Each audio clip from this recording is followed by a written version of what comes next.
rivoyat qilishlaricha dunyoga kelishga hozirlanayotgan chaqaloq Tangri taolodan so'radi: ey Allohim, men dunyoga keltirishing haqida aytishdi, ammo u yerda qanday yashayman?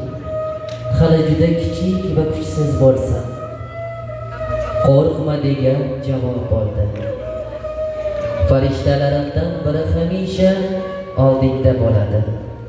U seni yaxshi ko'radi, asrab avaylaydi.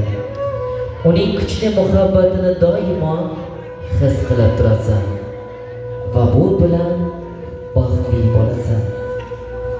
Lekin insonlar menga gapirishsa, ularni qanday tushunaman axir? Tillarni bilmayman-ku. Yoningdagi farishtang senga dunyodagi eng go'zal va yoqimli so'zlarni sabr, toqat, muhabbat ila o'rgatadi. Agar sen bilan gaplashishni istasam-chi, unda nima qilaman deya takror so'rabdi. Men jo'natgan farishta sening qo'llaringni duoga ochib duo qilishni o'rgatadi. Ey Allohim, ammo u dunyoda yaxshi yomon insonlar ham bor ekan. Ularni qanday ajrataman deganda, farishtang to yoningda ekan, har doimo seni ulardan asraydi, avaylaydi.